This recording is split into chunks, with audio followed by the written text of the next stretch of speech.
বন্ধুরা, welcome to my channel. এখন কথা বলবো ভারত ইংল্যান্ডের টেস্ট ম্যাচ নিয়ে। শুভমনের 17 রান আর যশস্বীর 87। ইংল্যান্ডের বিরুদ্ধে লড়াই জাদেজার।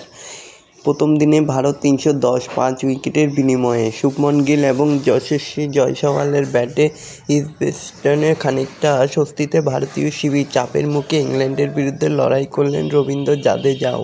তো বন্ধুরা, এরকমই সব ক্রিকেটের খেলার খবর জানতে হলে আমার চ্যানেলটিকে অতি শীঘ্রই লাইক, কমেন্ট, সাবস্ক্রাইব করতে ভুলো না। অপরাজিত ষষ্ঠ উইকেটে 99 রানের জুটি। 211 রানে 5 উইকেট পড়ে যাওয়ার পর ধসে পড়তে পারত ভারতের ইনিংস। বিশেষ করে প্রথম টেস্টে যেভাবে মিডল এবং লোয়ার মিডল অর্ডার ব্যর্থ হয়েছিল, সেখান থেকে পরিস্থিতি সামলালেন অধিনায়ক শুভমন গিল ও রবীন্দ্র জাদেজা। তারা তাদের খেলাটা ঠিক খেলে গেল।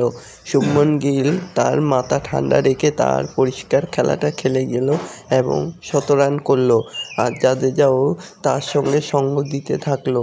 তো মোটামুটি 300-র উপরে রান পার হয়ে গেছে। তবে দ্বিতীয় টেস্টের প্রথম দিনের শেষে ভারতের রান এখন দাঁড়িয়েছে 5 উইকেটে 310।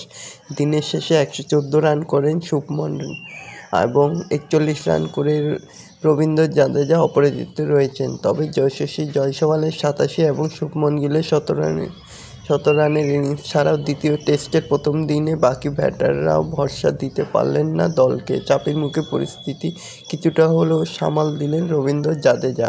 তো বন্ধুরা, এরকমই সব খেলার খবর প্রতিনিয়ত জানতে হলে চ্যানেলটিকে অতি শীঘ্রই লাইক, কমেন্ট, সাবস্ক্রাইব করতে ভুলো না, আর প্রচুর পরিমাণে শেয়ার করে দাও।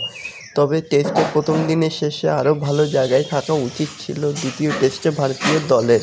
তবে যাই হোক, বল পিচে পড়ে ভালোভাবে ব্যাটে আসছে। আকাশ মেঘলা ছিল না, পরিবেশ ব্যাটারদের জন্য কঠিনও ছিল না। তবুও অকারণে পরিস্থিতি কঠিন করলেন ভারতীয় ক্রিকেটাররা।